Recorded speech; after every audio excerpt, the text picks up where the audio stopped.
fica aí no lixo, aí é o seu lugar, sua mendiga suja, e não volte mais na minha igreja!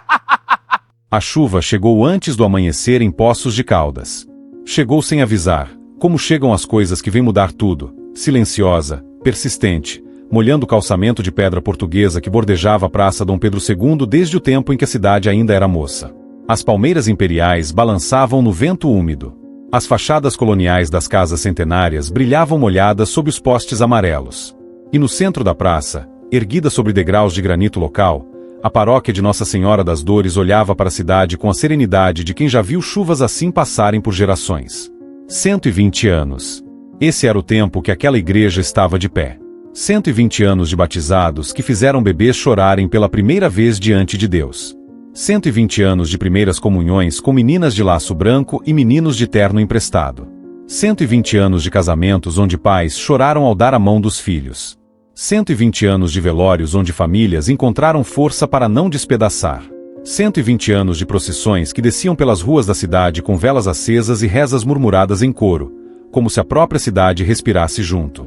Naquelas paredes de pedra e cal havia algo que não estava no registro de tombamento do patrimônio histórico.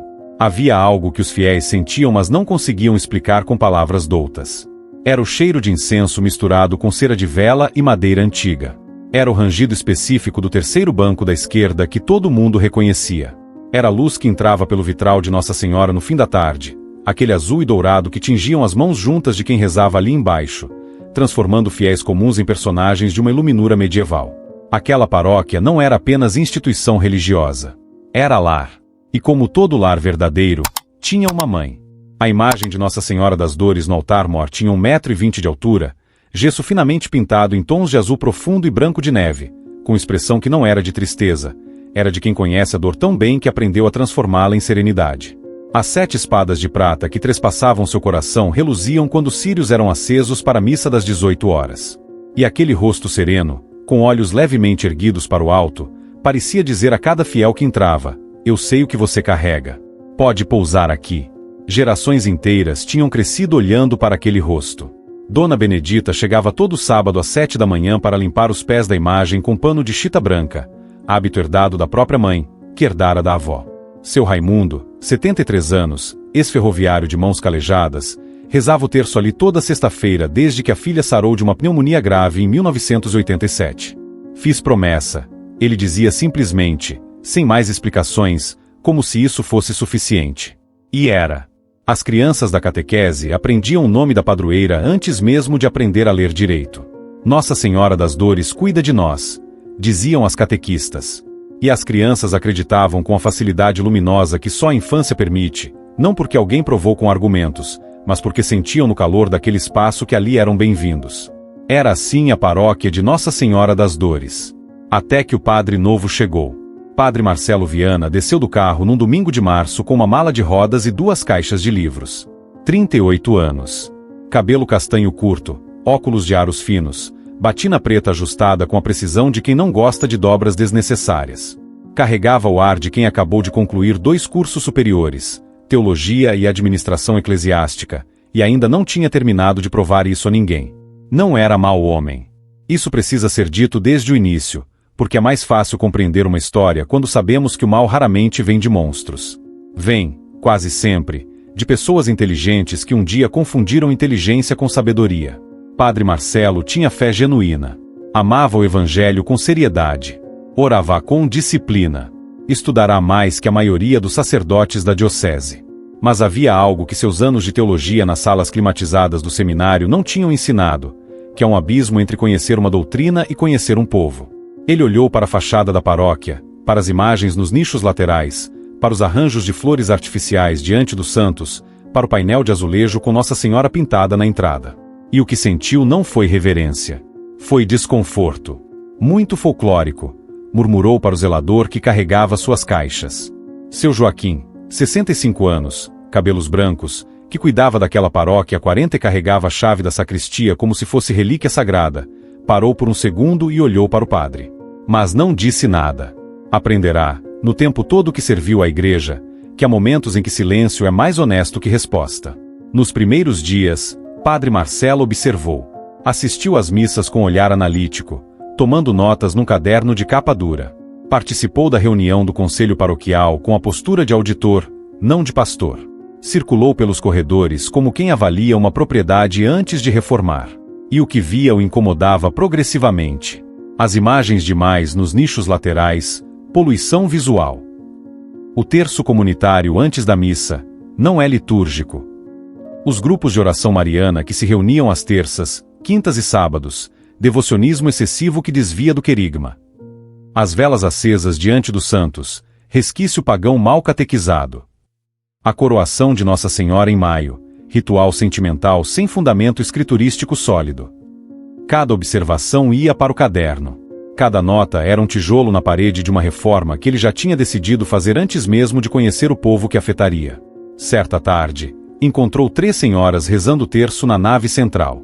Mulheres de 70 anos, joelhos dobrados, rosários entre os dedos, vozes baixas murmurando as ave-marias com a cadência de quem não está repetindo palavras, está respirando. Ele parou no corredor, olhou por um momento, e anotou no caderno, resistência esperada. Formação litúrgica necessária urgente. Não perguntou os nomes delas. Não perguntou há quantos anos rezavam ali. Não perguntou o que aquelas rezas tinham sustentado em suas vidas. Quantos filhos doentes, quantas perdas, quantas madrugadas de desespero haviam passado por aquelas ave-marias como água passando por pedra. Ele apenas anotou, resistência esperada. Dona Inês estava entre as 3. 81 anos. Cabelos completamente brancos presos num coque simples com um grampo de osso que pertencera à mãe. Mãos que haviam criado 4 filhos, lavado roupa de vizinhos para pagar conta de luz, enterrado marido, enterrado uma filha ainda nova demais. Mãos que, com tudo isso, nunca largaram o terço. Ela rezava naquela paróquia desde os 7 anos. Tinha foto de primeira comunhão diante daquela mesma imagem de Nossa Senhora das Dores, foto em preto e branco, desbotada, que guardava no missalzinho que levava para a missa. 74 anos de devoção. Não como religiosidade mecânica, mas como relacionamento, o tipo silencioso e firme que só o tempo longo cria. Quando o padre Marcelo passou pelo corredor sem cumprimentá-las, Dona Inês ergueu o olhar por um instante. Viu o caderno. Viu a expressão. E sentiu, com aquela intuição que as pessoas vividas têm e não conseguem explicar, que algo estava para mudar. Voltou ao terço. Mas seus lábios, desta vez, rezaram um pouco mais devagar. Como se pedissem que o tempo parasse. O tempo não parou. Na semana seguinte, Padre Marcelo convocou reunião com os coordenadores pastorais e apresentou o plano de renovação litúrgica da paróquia. Voz calma, argumentos citando documentos conciliares, slides preparados com citações do catecismo e de teólogos que a maioria dos presentes nunca ouvirá falar. Era erudito. Era articulado. Era absolutamente seguro de si. E ao final, entre itens listados com a frieza de pauta administrativa, estava o primeiro corte. Remoção de imagens excedentes dos nichos laterais. Paróquia deve focar atenção no altar central e no crucificado. Imagens laterais criam dispersão devocional inconsistente com a liturgia renovada. Silêncio na sala. Coordenadora da catequese levantou a mão timidamente. Padre, algumas dessas imagens foram doadas por famílias fundadoras da paróquia. Tem muito valor para a comunidade. Valor sentimental não é valor litúrgico. Padre Marcelo respondeu sem olhar para ela, virando o slide seguinte. Ninguém mais falou. E lá fora, a chuva que tinha chegado antes do amanhecer finalmente parou. O sol apareceu sobre os degraus de granito da paróquia. A luz bateu no vitral de Nossa Senhora e atravessou o vidro azul e dourado. Mas desta vez, não havia ninguém rezando do lado de dentro para recebê-la. Mas o que viria nos dias seguintes seria pior do que qualquer um naquela sala poderia imaginar. Havia no depósito da sacristia um universo inteiro que ninguém via. Prateleiras de madeira escura, velhas, cheias de objetos que o tempo foi depositando ali como o rio deposita coisas nas curvas. Castiçais de latão com cera antiga solidificada nas laterais. Santos de gesso com pintura descascando nas pontas das asas. Um ostensório de prata sem pé que alguém um dia consertaria. Coroas de flores artificiais que haviam adornado procissões de 10, 15, 20 anos atrás. Cada objeto tinha uma história. Cada um tinha chegado ali por alguma mão. A mão de um fiel que trouxera como oferta, ou a mão de um zelador que recolhera depois de um evento, guardando não porque havia ordem de guardar, mas porque jogar fora parecia errado. Seu Joaquim conhecia cada prateleira daquele depósito de olhos fechados. Sabia que o castiçal mais alto da direita rangia quando tocado. Sabia que a imagem de São Francisco no segundo nível tinha sido doada pelo pai de um menino que morreu afogado no rio em 1978. O pai trouxe a imagem um mês depois, em silêncio, sem explicar, e seu Joaquim nunca perguntou. Sabia que a coroa de flores artificiais na caixa de sapato tinha sido usada pela última vez na coroação de 2019, pela menina de 7 anos, filha de Rosimeire, que depois mudou de cidade mas mandava cartão de Natal todo dezembro. Memória de lugar. É o que as paróquias velhas têm que as novas ainda não construíram. E foi nesse depósito que tudo começou a desabar. Era sábado de manhã. Padre Marcelo chegou cedo, como sempre, com o caderno e a determinação de quem tem lista a cumprir. Chamou seu Joaquim na entrada da sacristia com o tom de quem não está iniciando conversa, está transmitindo instrução. Joaquim, hoje fazemos a limpeza do depósito. As imagens que estão guardadas lá precisam ser retiradas. Diocese orientou otimização de espaço para a sala de pastoral multiuso. Seu Joaquim ficou parado por um momento. Todas, padre.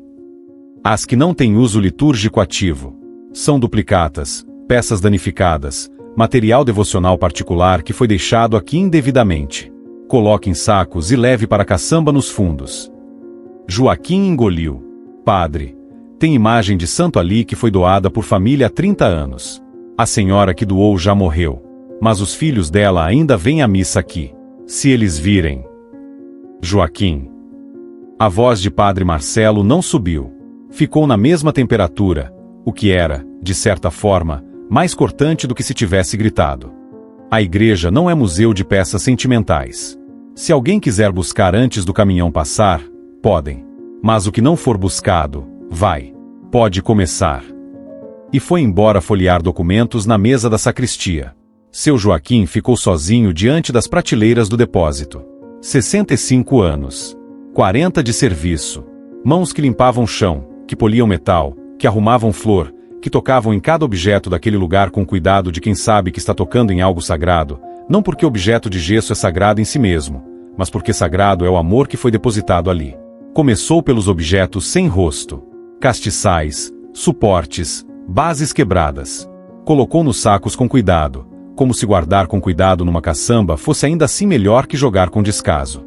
Depois chegou às imagens. São Francisco. São Benedito. Santa Teresinha com um ramalhete de rosas de madeira pintada. Nossa Senhora Aparecida em tamanho pequeno, que alguém trouxera de peregrinação à Aparecida e deixará como esvoto. São Cosme e São Damião.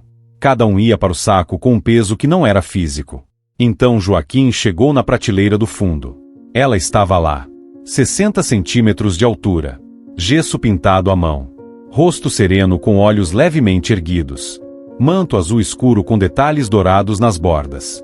E no peito, as 7 espadas de prata atravessando o coração pintado em tom de carmim suave. Nossa Senhora das Dores. A réplica da padroeira. Feita em 1920, 105 anos atrás. Doada pela família Almeida Braga, que fundara a paróquia junto com outras 4 famílias da cidade no começo do século. Joaquim sabia disso porque o antigo padre, Dom Afonso, que estava na paróquia por 22 anos antes de se aposentar, lhe tinha mostrado um dia, segurando a imagem com reverência. Joaquim, essa imagem mais velha do que qualquer um de nós. Cuide dela. Joaquim segurou a imagem com as 2 mãos. Ficou parado. Olhou para aquele rosto, sereno, como sempre, mesmo com as 7 espadas no peito. Como se a imagem não precisasse de ninguém para defender sua dignidade, porque sua dignidade não dependia de onde fosse colocada. Sentiu a garganta apertar. Padre, chamou, andando até a mesa onde Marcelo trabalhava com papéis. Esta aqui é Nossa Senhora das Dores. A padroeira da paróquia. Foi doada pela família que fundou a paróquia em 1920. É a imagem mais antiga que temos no depósito. Não posso jogar essa fora, padre. Não posso. Padre Marcelo ergueu os olhos dos documentos. Olhou para a imagem. Ergueu uma sobrancelha. Temos a imagem principal no altar-mor. Esta é duplicata.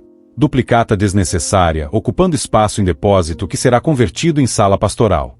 Coloque no lixo com as outras. Joaquim. Se algum fiel quiser, pode buscar antes do caminhão chegar na segunda. Joaquim não se mexeu. Padre. A voz saiu baixa, quase um sussurro. Esta é Nossa Senhora das Dores. A padroeira. A paróquia tem o nome dela. A cidade tem procissão em honra dela. Jogar ela no lixo é... Joaquim. Desta vez o tom endureceu levemente.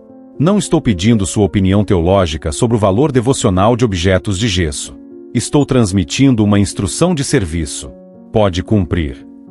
E voltou aos documentos. Seu Joaquim saiu com a imagem nas mãos. Andou pelo corredor da sacristia devagar. Passou pela porta lateral que dava para o pátio dos fundos onde a caçamba de metal estava encostada na parede de tijolos. O sol da manhã batia no metal enferrujado. O cheiro de mato e poeira velha misturava-se ao ar parado do pátio. Ele parou diante da caçamba. Olhou para a imagem. Olhou para a caçamba. E algo nele quebrou silenciosamente, daquele jeito que coisas quebram quando não podem fazer barulho. Colocou a imagem de Nossa Senhora das Dores no topo da pilha de sacos pretos, com cuidado que se coloca uma criança na cama. Deixou o rosto virado para cima, para o céu, como se ao menos que os olhos do céu vissem o que estava acontecendo ali embaixo. As 7 espadas no coração da imagem reluziam ao sol. Joaquim ficou olhando por alguns segundos. Depois virou as costas e entrou de volta na sacristia porque se ficasse mais um momento ia chorar diante do padre, e não tinha como explicar para homem de caderno e argumentos teológicos porque um zelador de 65 anos estava chorando diante de imagem de gesso numa caçamba. Mas ele sabia. Sabia que não estava chorando pelo gesso. Estava chorando pelo que o gesso representava, pela fé simples de gente simples que não tinha palavras complicadas para explicar o amor, e que expressava esse amor acendendo vela, rezando o terço, tocando imagem com a palma da mão antes de ir embora, como quem toca o rosto da mãe antes de sair de casa. A notícia correu pelas ruas ao redor da paróquia com aquela velocidade que só as notícias ruins têm. Alguém passou pelo pátio dos fundos e viu. Mandou mensagem para outra pessoa, que ligou para outra, que foi pessoalmente ver se era verdade. E era. Nossa Senhora das Dores estava na caçamba de lixo, a padroeira da paróquia, a imagem mais antiga do acervo, com as 7 espadas no peito, rosto virado para o céu, em cima de sacos pretos de lixo como se fosse entulho de reforma. Fiéis foram chegando aos poucos ao pátio. Paravam. Olhavam. Ficavam em silêncio, o tipo de silêncio que vem quando a língua não encontra palavras suficientemente adequadas para o que os olhos estão vendo. Dona Conceição, 74 anos, tapou a boca com as 2 mãos e ficou assim, olhos arregalados, por um longo momento. Depois voltou para casa sem falar com ninguém. Seu Carlos, ex-presidente do conselho paroquial, deu um passo em direção à sacristia como se fosse entrar e dizer alguma coisa ao padre. Parou na porta. Parou de novo. Voltou para o pátio. Ficou parado diante da caçamba com os punhos fechados e a mandíbula travada, travando uma batalha interna entre o respeito à autoridade eclesiástica e o grito que subia no peito. O respeito venceu. Mas o grito ficou. Ficou guardado num lugar que não some fácil, no peito de quem engoliu o que não devia ser engolido. Foi Dona Inês quem chegou por último. Alguém tinha ligado para ela. Ou talvez ela simplesmente tivesse sentido. As pessoas muito antigas e muito devotas às vezes sentem antes de saber, como animais que percebem a tempestade antes das nuvens aparecerem. Ela veio a pé, com o passo que a artrite deixava ainda possível, devagar mas firme, com a bengala de madeira que o filho tinha comprado e ela não gostava de usar mas usava. Entrou pelo portão lateral da paróquia. Atravessou o corredor. Saiu no pátio dos fundos. E viu. 81 anos. Corpo frágil. Mas o que aconteceu naquele momento não foi fraqueza, foi o tipo de dor que endireitava a espinha antes de dobrar o coração. Ela caminhou até a caçamba com o passo mais reto que conseguiu. Olhou para a imagem lá em cima, no topo dos sacos pretos. Para aquele rosto sereno com os olhos no céu e as 7 espadas no peito. E disse, muito baixinho, quase só para si mesma: Minha mãe, o que fizeram com você? Não perguntou nada a ninguém. Não foi reclamar ao padre. Não levantou voz, não fez cena, não chamou imprensa. Apenas fez o que a devoção de 74 anos ensina a fazer quando o resto não funciona. Agiu com o corpo quando as palavras acabam. Ergueu os braços, que tremiam levemente, e retirou a imagem da caçamba. Abraçou-a contra o peito magro, com cuidado de quem abraça a criança resgatada de lugar perigoso. Ficou assim por alguns segundos, velha e imagem, peito contra peito, ambas com marcas de dor impressas no corpo. Depois virou e foi embora pelo mesmo caminho que viera. Ninguém a seguiu. Ninguém disse nada. Mas todo mundo viu. E o que naquele pátio aconteceu naquele sábado de manhã ficou gravado na memória de cada pessoa que estava ali, gravado do jeito que só as coisas que custaram caro ficam gravadas, na parte mais funda, onde não se esquece facilmente. Dona Inês foi para casa com a imagem nos braços, com a dor no coração e com algo mais, aquela determinação quieta que vem quando pessoa de fé sente que chegou na hora de rezar de um jeito diferente. Não a reza de quem está bem e agradece. A reza de quem está mal e não desiste. Essa noite, ela rezaria. E o céu ouviria. A semana que se seguiu ao sábado da caçamba foi diferente das anteriores. Diferente do jeito silencioso que as coisas ficam quando algo importante quebrou e ninguém ainda decidiu o que fazer com os cacos. A missa do domingo seguinte estava cheia como sempre. Poços de Caldas tinha o hábito católico fincado nas gerações, e as pessoas vieram. Mas vieram diferentes. Quem estava de fora talvez não percebesse. Os bancos cheios eram bancos cheios. O padre celebrou a liturgia com a competência fria de sempre. Os cânticos foram cantados. As leituras foram lidas. A homilia foi dada, desta vez, sobre necessidade de purificar a fé de acréscimos culturais que obscurecem o evangelho puro. Tecnicamente correta. Teologicamente sustentável. Pastoralmente devastadora. Mas quem estava de dentro percebia. Percebia no jeito que as pessoas saíam depois da missa. Em vez de ficar no adro conversando como faziam há anos, aquele ritual social que é tão parte da vida paroquial quanto a liturgia em si, onde se combinava encontro de domingo, se perguntava da saúde do fulano, se abraçava a criança que cresceu, as pessoas saíam rapidinho. Cumprimentos curtos. Olhares que se evitavam para não precisar falar do que todo mundo estava pensando. Era o silêncio de quem engoliu algo que machuca e não sabe ainda se vai conseguir ficar quieto para sempre. A primeira perda veio na quarta-feira. Família Rezende, pai, mãe, 3 filhos adolescentes, sogra que morava com eles, fez as malas e foi para a paróquia São Francisco, do outro lado da cidade. Dona Lúcia Rezende tinha 72 anos e era atual responsável pelo grupo de devoção mariana das terças-feiras, grupo que Padre Marcelo dissolverá 3 semanas antes alegando não se alinhar com a pastoral renovada.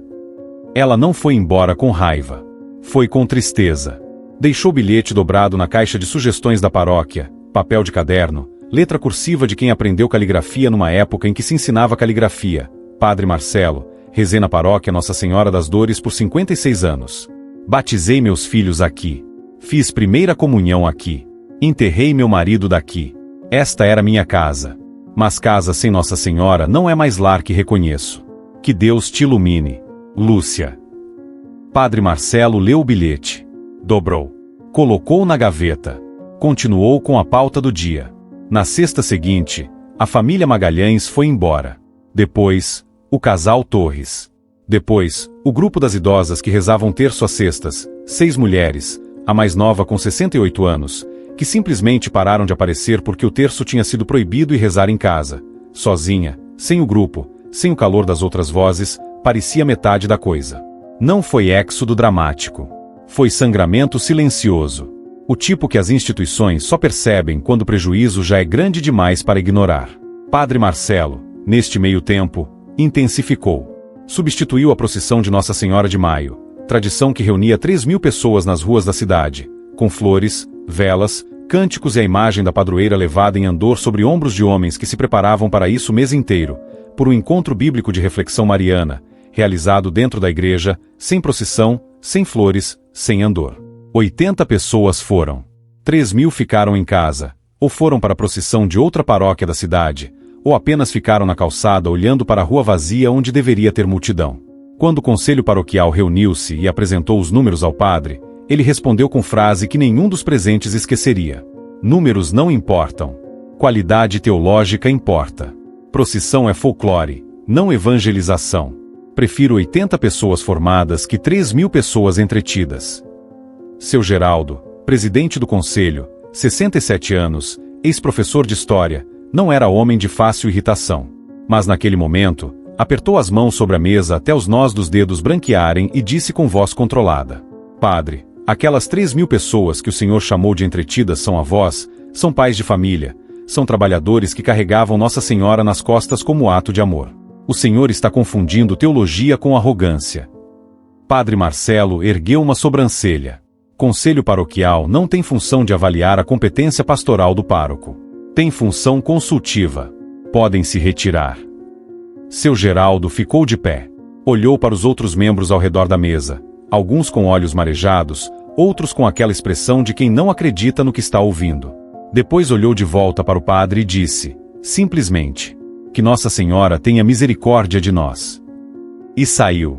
Havia em Poços de Caldas um grupo de 4 idosos que se chamava, entre si, de os guardiões da procissão.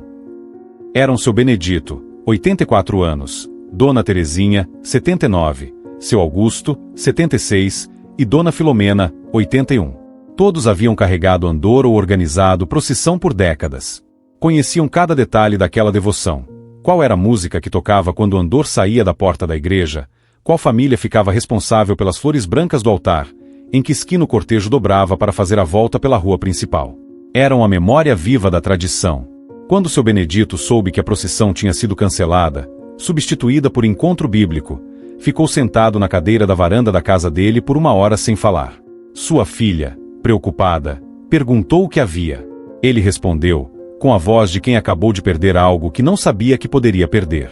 Carregamos Notre Senhora nas costas por 50 anos, filha. 50 anos. E o padre diz que é folclore. Pausa longa. Quando meu pai morreu, em 1972, eu carreguei o andor sozinho por 3 quarteirões porque os outros homens estavam cansados. Carreguei chorando, com dor nas costas, com chuva começando a cair.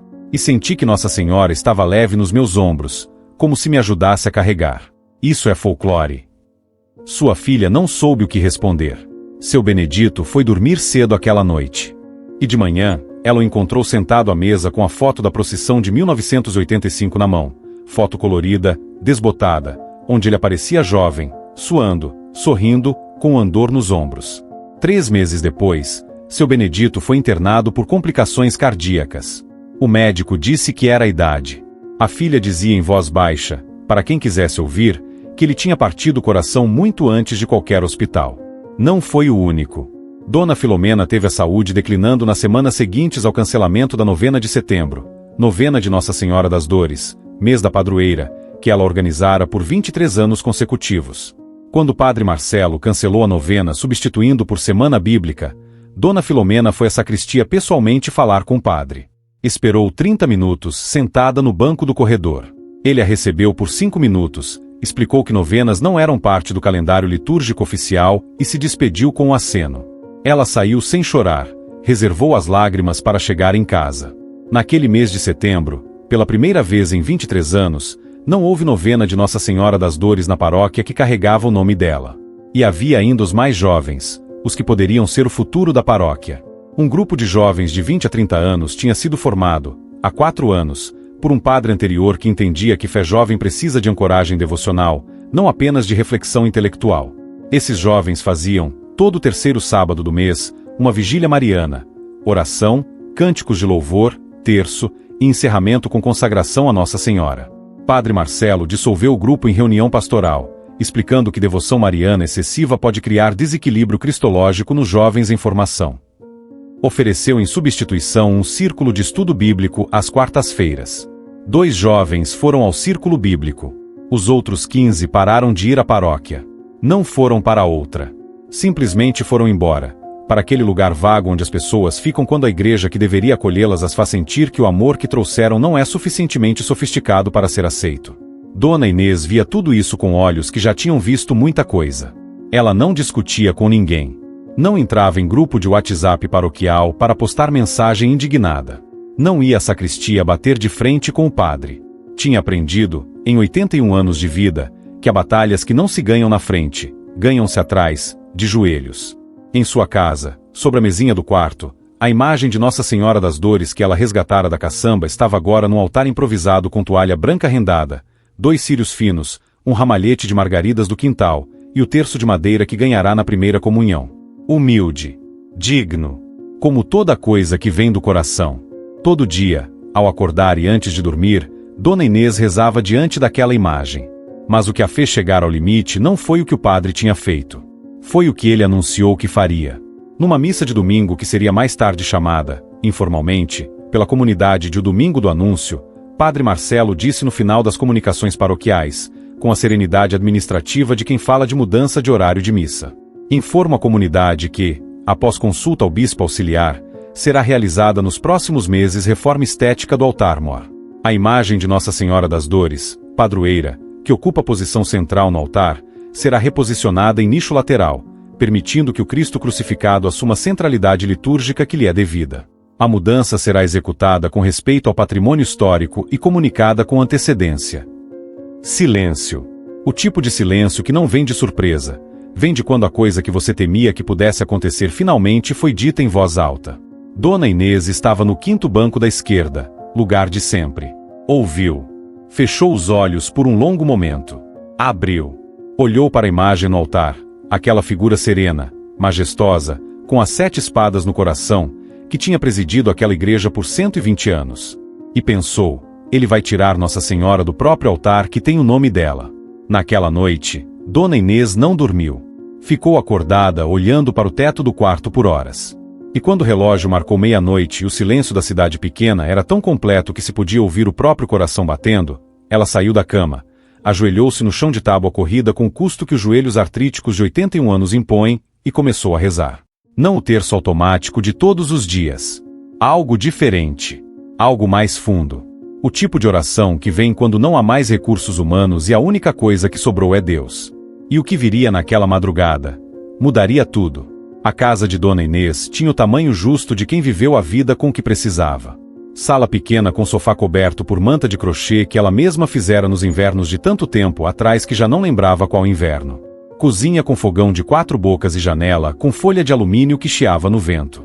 Quarto onde a cama de casal, agora ocupada só por ela há 11 anos desde que seu Argemiro foi embora, parecia maior do que deveria. E no canto do quarto, entre o guarda-roupa e a janela, a mesinha do altar. Era ali que Nossa Senhora das Dores estava. A imagem resgatada da caçamba. 105 anos de gesso pintado à mão, com as marcas sutis que o tempo deixa, um fiozinho de tinta descascada na borda do manto, uma pequena mancha na base onde o gesso absorvera umidade em algum depósito de algum inverno frio. Mas o rosto intacto. Os olhos erguidos para o alto, intactos. As 7 espadas no coração, intactas. Como se a imagem soubesse que o essencial não se desfaz. Dona Inês ajoelhou-se no chão de tábua às 0h17. Ela veria o relógio mais tarde e lembraria do horário com a precisão de quem guarda memória de coisas importantes. Os joelhos doeram assim que tocaram o chão, aquela dor sorda e persistente da artrite que não vai embora, só se acostuma. Ela não se levantou. Pegou o terço de madeira da mesinha. Começou em silêncio. Não com as palavras das orações formais. Com aquilo que vem antes das palavras, o fôlego profundo de quem está se preparando para falar de coisa séria com alguém de muita importância. Como criança que ensaia em silêncio o que vai pedir ao pai antes de bater na porta do escritório dele. E então começou a falar. Minha mãe das dores. A voz saiu baixa, quase sopro. A casa estava em silêncio completo. Lá fora, Poços de Caldas dormia. Algum cachorro latiu distante e calou. O relógio da sala fazia o tique suave de todo relógio velho. Eu te trouxe para casa quando te jogaram no lixo. Não foi heroísmo. Foi o que qualquer filha faria pela mãe. Você não era entulho. Você nunca foi entulho. E sinto que você sabe disso melhor do que eu. Ela passou as contas do terço entre os dedos devagar. Não rezava as palavras. Conversava. Há uma diferença, e Inês a conhecia. Mas agora dizem que vão te tirar do altar. Do altar que tem teu nome. 120 anos, mãe. 120 anos olhando para o povo daquela igreja, recebendo as dores deles, os pedidos deles, as promessas deles. E agora um padre que chegou há poucos meses quer te colocar num canto como se você fosse decoração que atrapalha. A voz tremeu levemente. Não peço vingança. Nunca pedi. Sei que você nunca pediu vingança por nenhuma das 7 espadas que te trespassaram. Não pediste quando tiveste que fugir com o menino para o Egito na madrugada como refugiada. Não pediste quando Simeão disse que espada te trespassaria a alma.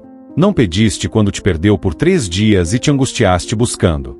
Não pediste quando caminhaste atrás dele pela Via Crucis vendo cada queda.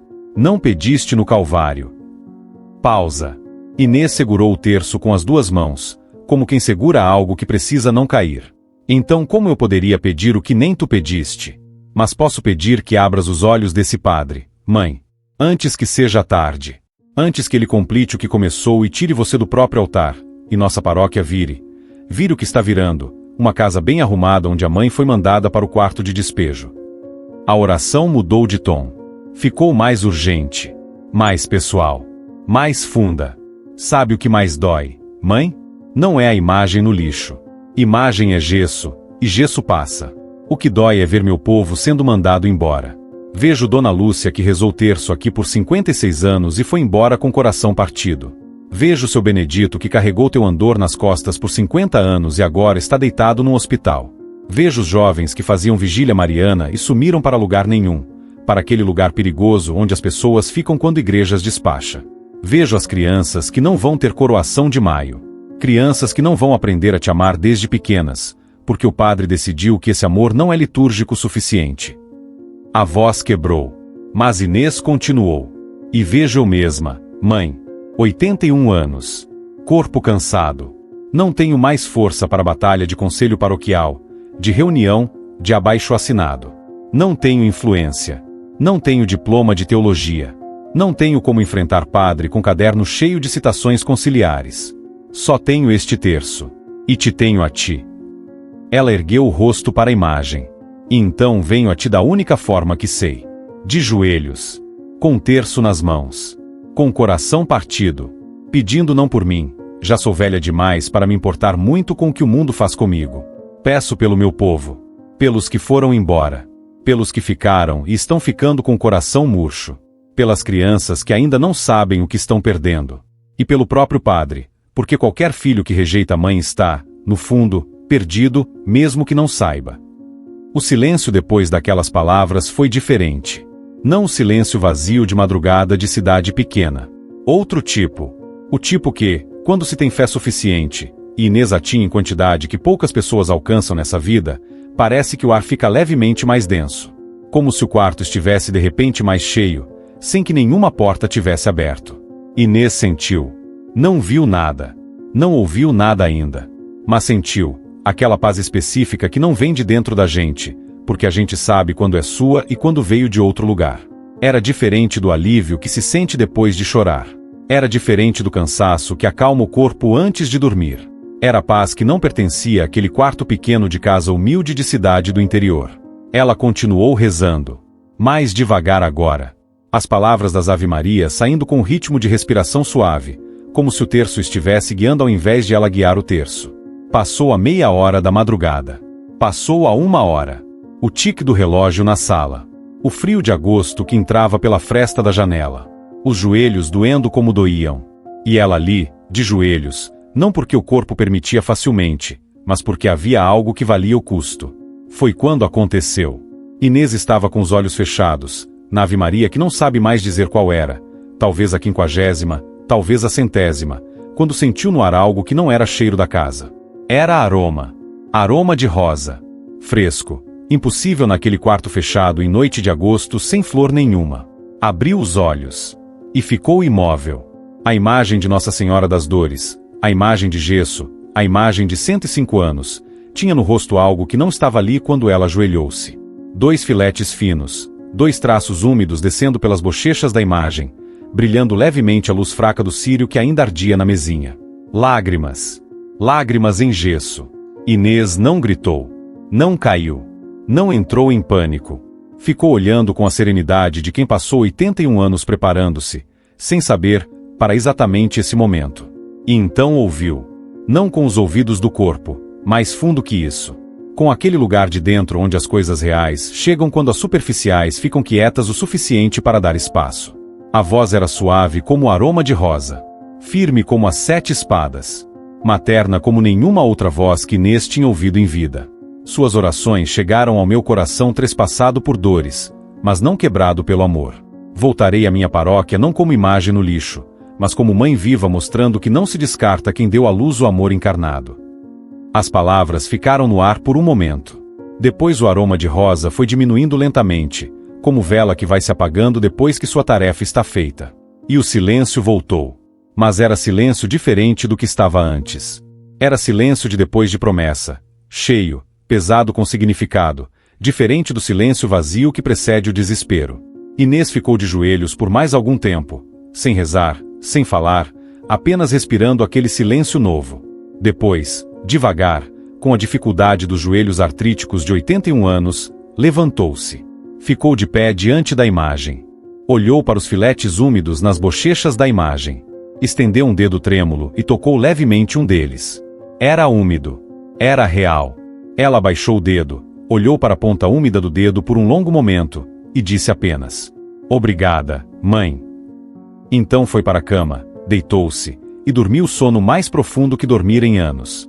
Do outro lado da cidade, na paróquia Nossa Senhora das Dores, algo estava prestes a acontecer que Padre Marcelo, em todo o seu conhecimento teológico, em todos os seus cadernos de anotações, em toda a sua certeza intelectual, não tinha nenhuma categoria para processar. A mãe estava a caminho. Padre Marcelo não acreditava em prenúncios. Acreditava em escritura, em liturgia, em argumentos sustentados com referência bibliográfica.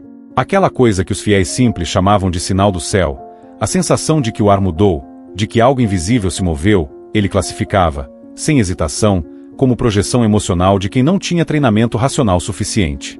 Por isso, quando os sinais começaram naquela tarde de quinta-feira, ele não os reconheceu. Não podia reconhecer o que havia decidido que não existia. O primeiro foi o aroma. Trabalhava na sacristia preparando a documentação para remover a imagem do altar quando sentiu aroma de rosa. Súbito, intenso, sem origem. Não havia flores. A janela estava fechada. Verificou tudo, não encontrou nada, sacudiu a cabeça e voltou aos papéis. O aroma foi embora devagar. Como chegará? O segundo foi mais difícil de ignorar. Ao entrar na nave para verificar uma reforma nos bancos do fundo, viu, por menos de 3 segundos, uma luz no altar. Não dos spots elétricos, que estavam desligados.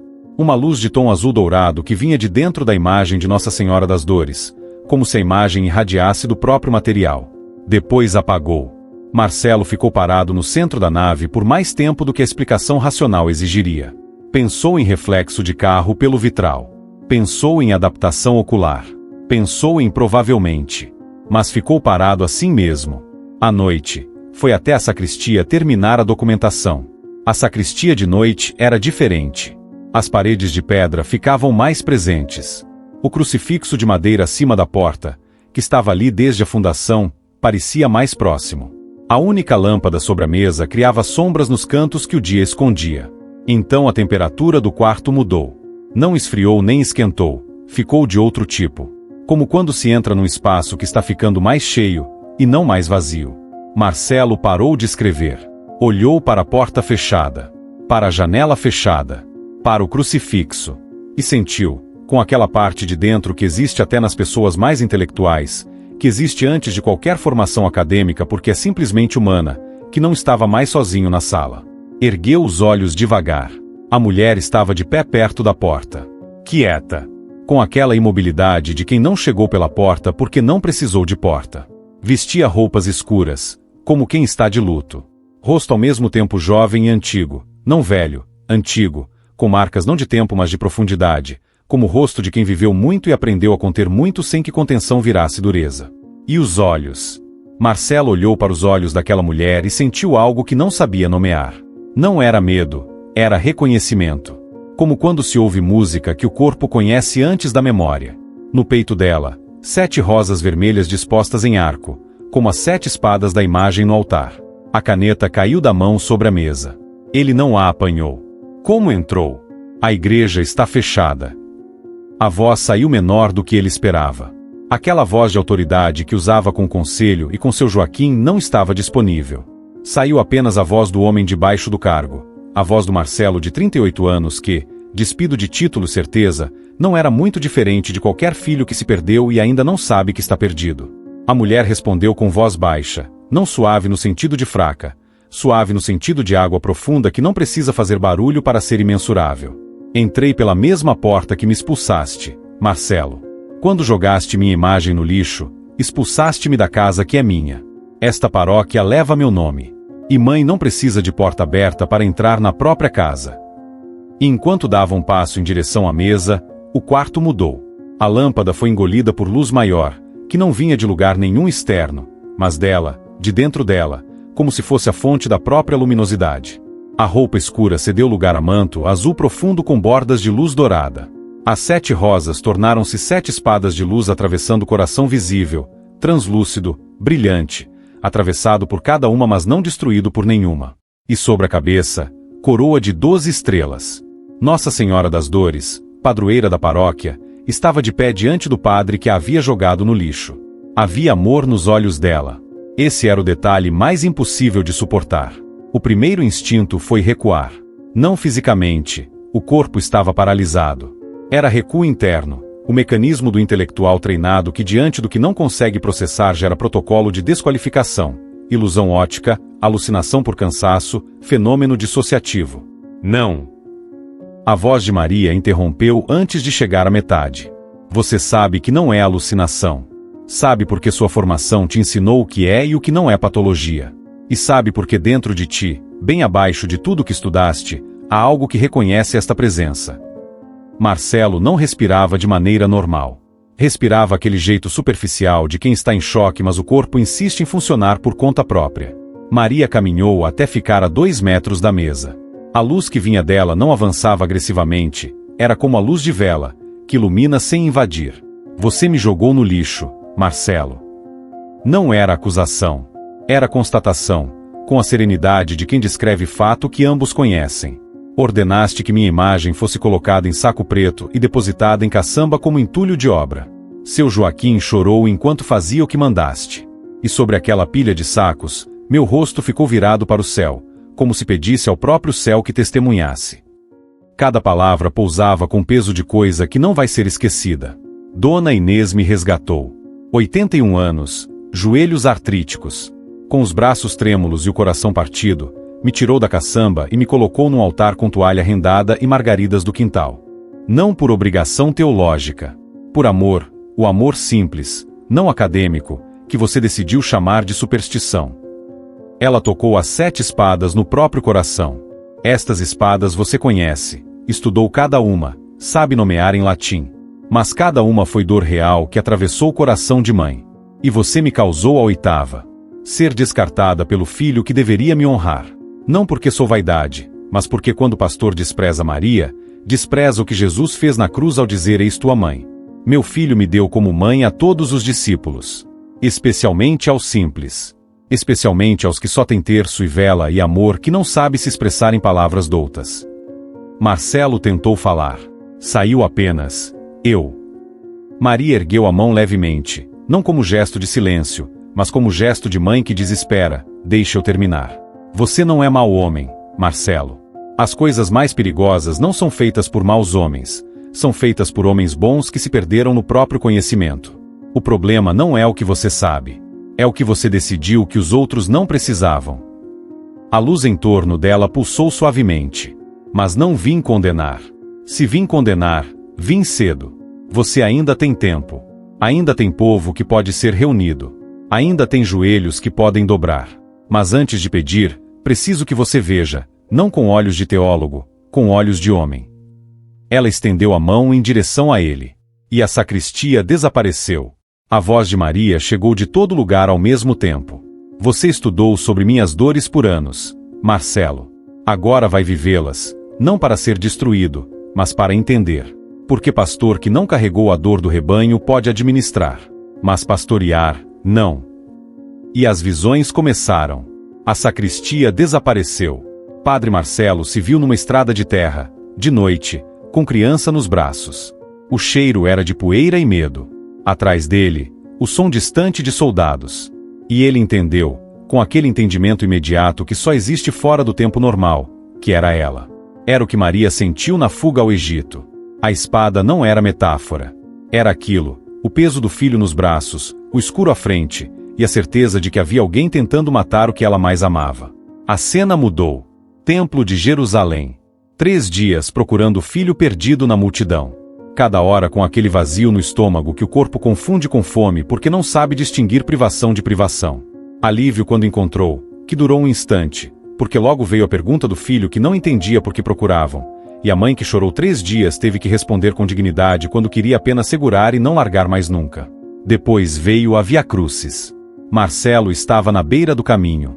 Via o filho passando com a madeira nas costas, não Jesus abstrato de vitral, mas homem de carne e osso no limite do que o corpo suporta. E Maria ali, sem poder fazer nada. Absolutamente nada.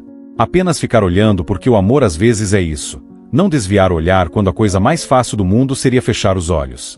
As outras espadas vieram. Calvário. Lança no lado.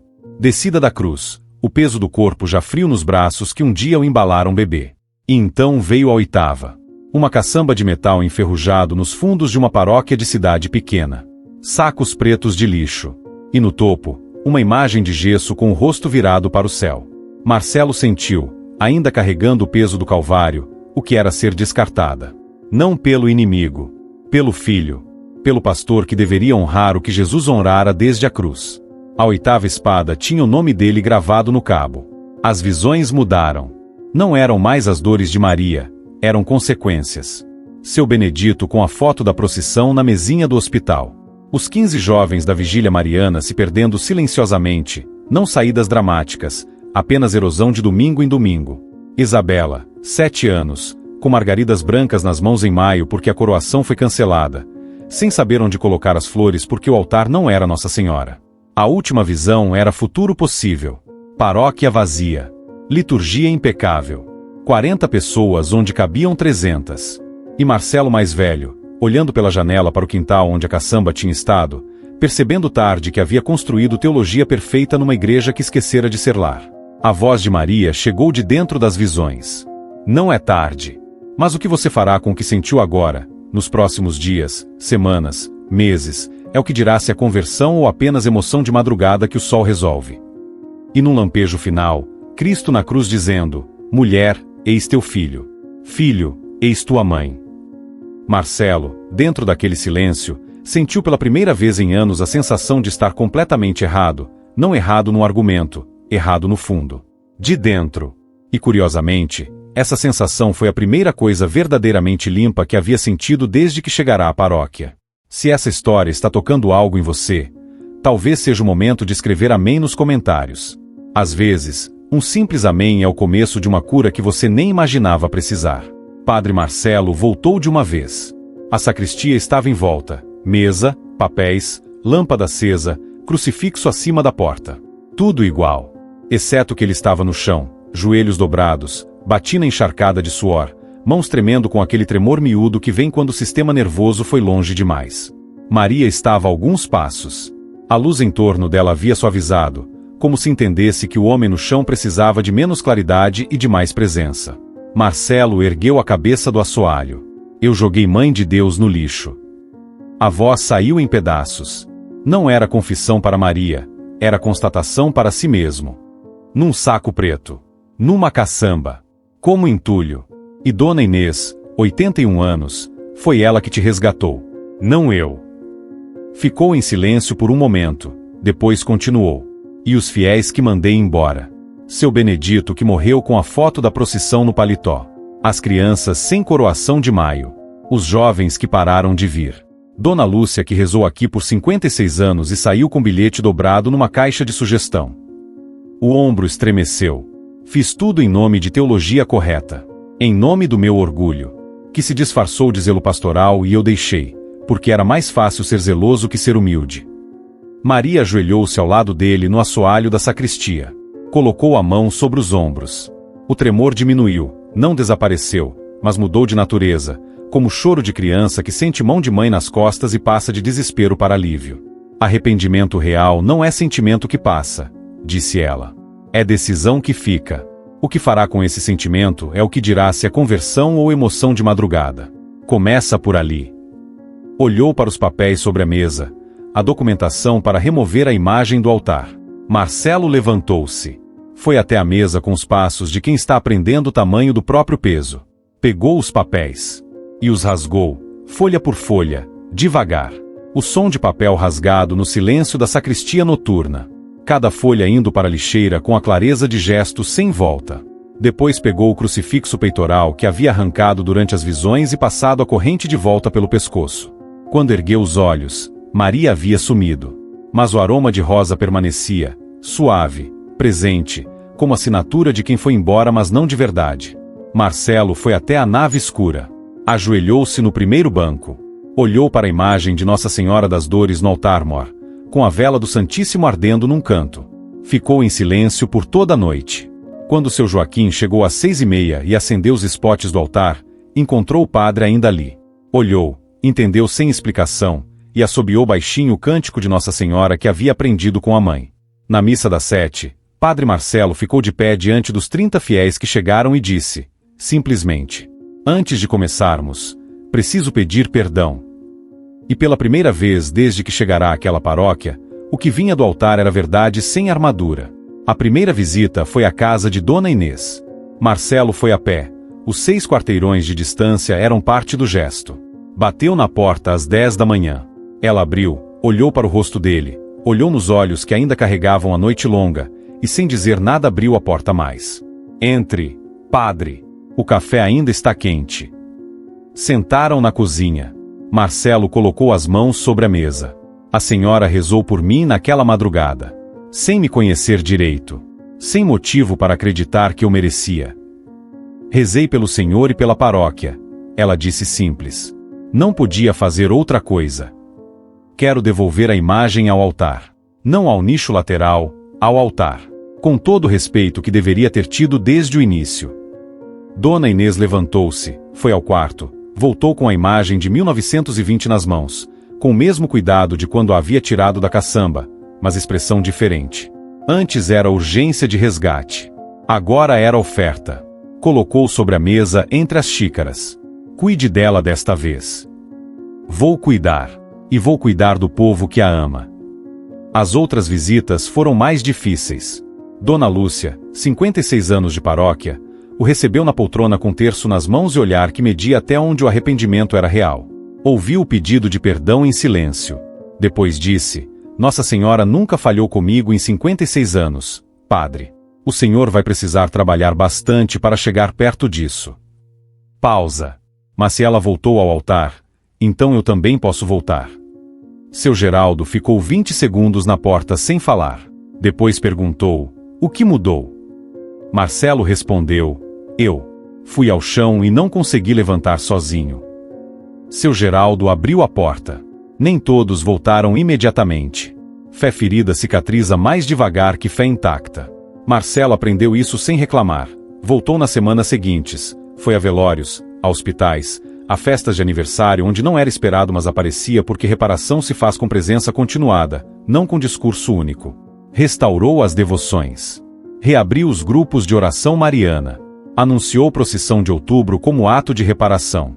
Construiu capelinha lateral com reclinadores, velas votivas e as imagens que seu Joaquim havia guardado em casa em silêncio, esperando, como guardião que sabe que algumas coisas precisam apenas de tempo para voltar ao lugar certo. E um mês depois, a imagem de 1920 no nicho central começou a exalar perfume de rosa. Constante, impossível, sem fonte identificável. Diocese enviou comissão. Comissão fez relatório. O fenômeno permaneceu inexplicado. O bispo, numa conversa privada com Marcelo, disse apenas, vá pastorear seu povo. E pare de fazer anotações sobre o que eles fazem errado. Comece a anotar o que eles fazem certo que você não sabia reconhecer. A procissão de outubro reuniu 3.200 pessoas. Mais do que antes da reforma. A história havia circulado pela cidade e pela região com aquela velocidade que só as histórias verdadeiras têm, não viralização de rede social, mas transmissão boca a boca de quem conta porque sente que precisa contar. Gente de outras paróquias foi. Gente que não pisava em igreja há anos foi, movida por aquela curiosidade que às vezes é o disfarce que a fé usa quando ainda não quer se identificar como fé. O andor saiu da porta às 6 da tarde. Padre Marcelo não estava na frente. Estava no fim do cortejo, caminhando com os fiéis, no lugar onde ficam os que não têm posição de honra mas têm o direito de participar, que é o único direito que importa. Seu Geraldo caminhou ao lado por um trecho e disse, sem olhar de frente, da última vez que fizemos isso, o senhor disse que era folclore. Era burrice minha, respondeu Marcelo. Era, concordou seu Geraldo. E continuaram caminhando. Dona Inês estava no meio do cortejo, na cadeirinha que a filha carregava, com um terço de madeira da primeira comunhão nas mãos. Quando as vozes de 3.000 pessoas subiram juntas no cântico de Nossa Senhora, ela fechou os olhos. E sentiu que era estar dentro de coisa que pertence ao tempo longo, não ao seu tempo pessoal, mas aquele tempo que começa onde a memória humana não alcança e vai além de onde qualquer um dos presentes chegaria a ver. Uma lágrima desceu pelo rosto. A filha perguntou se estava bem. Estou, disse ela. Estou muito bem. 2 anos depois, Padre Marcelo escreveu um livro. Título simples: Quando joguei Maria no lixo. Adotado em 3 seminários da região como leitura complementar sobre pastoral popular. Em cada palestra, ele mostrava 2 fotos, a imagem na caçamba e Dona Inês carregando-a nos braços pelo corredor da paróquia. Isso eu fiz, dizia diante da primeira. E isso ela fez, diante da segunda. Sem diploma, sem cargo, com terço de madeira e fé que nenhuma reforma conseguiu reformar. Na sacristia, acima da mesa onde trabalhava, havia uma moldura com as 2 fotos lado a lado. E abaixo, numa tira de papel: Nossa Senhora não atrapalha Cristo. Ela conduz a Cristo, especialmente os pobres que a teologia sofisticada assusta, mas a devoção simples acolhe. Igreja sem devoção mariana pode ter doutrina, mas perde coração. Seu Joaquim limpava aquela moldura toda segunda-feira com o mesmo pano que limpava o resto da sacristia. Sem comentar. Sem precisar. Porque há coisas que 40 anos de zeladoria ensinam que palavras não adicionam nada. Apenas o gesto simples de cuidar, todo dia, do que importa. Há uma coisa que esta história ensina que nenhum livro ensina com a mesma clareza. O amor verdadeiro não abandona. Nossa Senhora das Dores ficou numa caçamba de lixo com o rosto virado para o céu, não por fraqueza, mas porque o amor que escolhe ficar exposto à humilhação para que o filho que a descartou um dia veja e entenda é o amor mais forte que existe. Mais forte que orgulho intelectual. Mais forte que toda certeza que os diplomas do mundo produzem em homem que ainda não aprendeu a dobrar os joelhos. Dona Inês não tinha poder nenhum. Apenas terço de madeira, fé de 74 anos, e amor de filha que vai buscar a mãe onde quer que esteja, mesmo numa caçamba. E foi isso que mudou tudo. O céu ouve esses gestos com atenção que não guarda para os discursos grandiosos. Talvez você reconheça algo nessa história. Talvez a caçamba seja uma relação que precisava de perdão pedido ou dado. Talvez seja a fé que você foi empurrando para um canto, com a justificativa de que estava ocupado, de que depois voltava. Às vezes a caçamba somos nós mesmos, e Nossa Senhora está esperando que estendamos os braços para tirar de dentro de nós o que o orgulho ou a vida jogou fora. Não se descarta quem deu à luz o amor encarnado. Se esta história falou com você, escreva amém nos comentários. Não como gesto mecânico, como declaração de que o amor que não abandona é real, está disponível, e um simples amém pode ser o começo de algo que você ainda não imagina. Compartilhe com alguém que precisa saber que nenhum erro é grande demais para esse amor. Inscreva-se no canal para ouvir mais histórias onde a fé tem cheiro de rosa, peso de terço e carne de gente real. E deixe seu like, porque cada história que alcança uma pessoa a mais pode ser a história que chega à pessoa certa, na hora certa. Nossa Senhora das Dores ainda está no nicho central da nave, com as 7 espadas no coração, com o rosto virado para o alto, esperando, como sempre esperou, como sempre esperará, porque mãe que não abandona filho não abandona, nem quando o filho a joga fora. Amém.